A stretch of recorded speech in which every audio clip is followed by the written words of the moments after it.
Training set, 800 samples. Test set, 200 samples. Stratified shuffle split, n_splits equals 2, test_size equals. Data set, 1000 samples. Class A, 300. Class B, 400. Class C, 300. Stratified shuffle split. Dataset splitting. This refers to the method used to divide the dataset. Stratified shuffle split is a technique that ensures that the different classes in a dataset are proportionally represented in each split, training and testing sets. This line simply states that we're dealing with a question about the stratified shuffle split method used in machine learning for splitting datasets. It's a technique that helps ensure fair representation of different classes in both training and test sets. Here, we're told the total number of samples in our dataset is 1000. This will be important for calculating the sizes of our training and test sets later on. This line describes the class distribution within the 1000 samples. We have 300 samples belonging to Class A, 400 samples belonging to Class B, and 300 samples belonging to Class C. This is key because stratified shuffle split specifically works to maintain these proportions in the splits. This line indicates that the next lines will describe the parameters used within stratified shuffle split method. This is the title of the quiz question. It's all about understanding how the stratified shuffle split function in scikit-learn works. The question tests your knowledge of how this function splits data while maintaining the proportions of different classes. We have a dataset with a total of 1000 samples. Think of these as individual data points, each belonging to one of 3 classes. This is the overall size of the data we are working with. Out of the 1000 samples, 300 belong to Class A. This represents 30% of the total dataset. We're keeping track of how many samples belong to each class. Class B contains 400 samples, or 40% of the total dataset. Notice how the classes are not equally represented. This imbalance is something to consider when splitting the data. Similar to Class A, Class C also has 300 samples, 30% of the total. Interesting, right? This gives us a clearer picture of the class distribution. These are the settings used for the stratified shuffle split function. n_splits equals 2 means we will create 2 separate training and testing sets. test_size equals 0.2 means each testing set will be 20% of the total data, or 200 samples. 1000 *0.2. Let's break down the parameters to understand how they affect the result. This statement is about the test set size. With a TEST-SIZE of 0.2, 20%, and a total of 1000 samples, each test set will indeed have around 1000 *0.2 equals 200 samples. Pretty straightforward, right? So, statement A is true. This is where StratifiedShuffleSplit comes in. It's designed to maintain the original class proportions in both training and testing sets. That means each training set will have roughly 30% Class A, 40% Class B, and 30% Class C. Just like the initial dataset. Therefore, statement B is also true.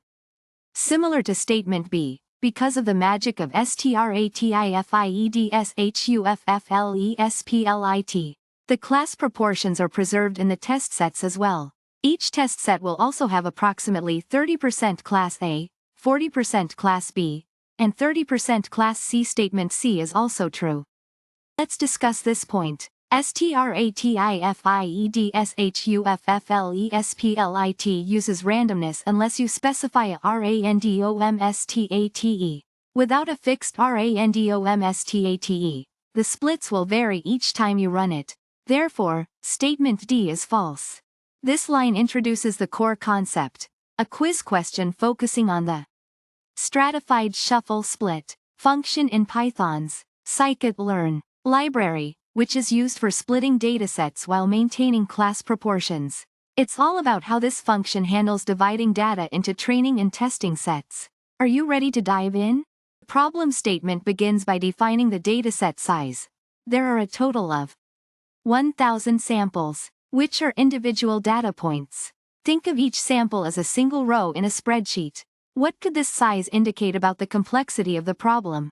This line describes the class distribution within the dataset. The samples are categorized into 3 classes, A, B, and C. Notice the distribution isn't completely even. 300 belong to class A, 400 to class B, and 300 to class C. What implications might this have on model building? This line simply acts as a header indicating that the following line describes the parameters used in the "stratified shuffle split" function. We're setting up the conditions for the data split. Keep an eye out on how these parameters influence the output. These are the crucial parameters for our "stratified shuffle split" n_splits equals 2 means the function will create 2 independent splits of the data into training and testing sets. Test_size equals 0.2 specifies that 20% of the data will be allocated to the testing set in each split, leaving the remaining 80% for training. The dataset contains a total of 1,000 samples which will be split into training and testing sets using StratifiedShuffleSplit. This ensures that the class proportions remain consistent across both sets. The parameter n_splits equals 2 means that the dataset will be split into training and testing sets 2 times.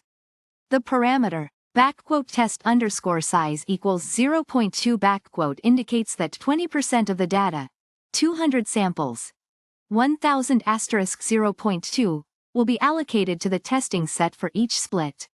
The remaining 80%, 800 samples, will constitute the training set for each split. The dataset is categorized into 3 classes, A, B, and C. Class A has 300 samples, Class B has 400, and Class C has 300, giving us the total 1,000 samples.